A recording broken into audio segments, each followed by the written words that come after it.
slipped into an abyss of darkness, but you chose the light and you chose to help other people as well. What was that moment like? Actually, in that split second, life as I knew it was over. Right. I started swimming at the age of 3. I was a state level gold medalist. I started playing cricket at the age of 4. At the age of 8, I played in the senior Tamil Nadu squad with people 2 decades older than me, with the grades of Tamil. So I was swimming and training 6-7 hours a day. I was in an Olympic level fit body. To go from there to going to a body that's quadriplegic, that's literally paralyzed below the neck, it's not something anybody can absorb. It shatters you, because all of us, we think we are the body. We think we are its achievements. We are identified with the achievements of the body. So when your own body doesn't cooperate with you, you just don't even know who you are. You don't recognize the person in the mirror. Then where do you start from? So going from there to 2 near-death experiences to being dead for almost 8 minutes, ma'am will say that after 30 seconds of no oxygen to the brain starts to die. But if it appears that most of my brain cells are still intact, it is that I am basically a miracle that I'm here. So I have not chosen this path. This path was chosen for me, and I feel really blessed because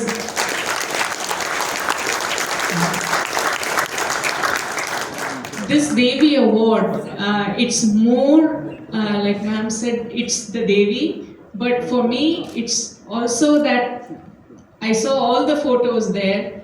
I don't think there was another Devi in a wheelchair before. So for me, this is representation and it's recognition. So representation in the sense that we are considered invisible. Nobody sees us, nobody recognizes us.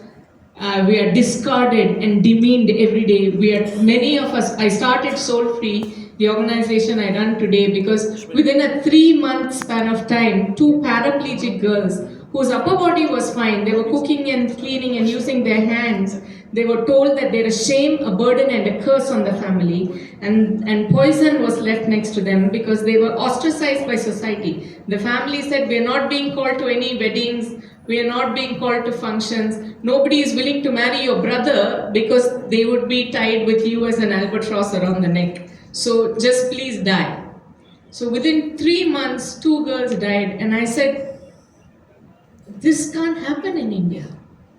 India is the land of Devis, and women need to be valued here. We need to have a life of dignity, and that's how Soulfree started. So this representation and this recognition that a person like me in a wheelchair can still stand on this stage means a lot to me, and I thank the New Indian Express and you and everybody here for giving me this opportunity to be here.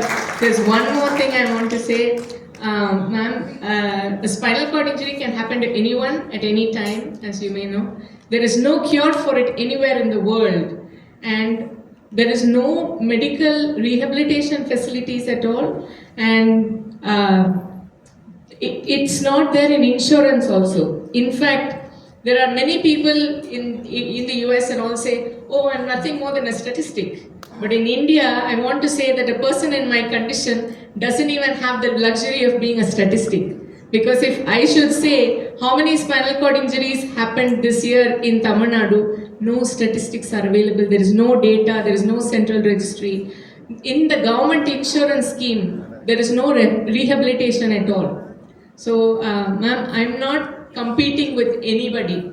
We are running India's first integrated spinal rehabilitation center, and it's totally free of cost to those living below the line of poverty.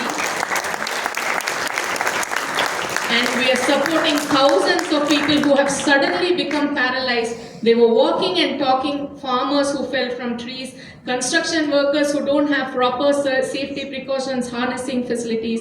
They fall and they're just discarded. There is no insurance, there's nowhere for them to go. Not only them, their entire family gets decimated because the earning member is not able to earn anymore. So there are a lot of people facing, here we can see we are all privileged. And if we have that, we also have the responsibility that we ensure that those who are not as privileged also get a chance to lead a life of dignity and purpose. And that's what we're trying to do with Soulfree.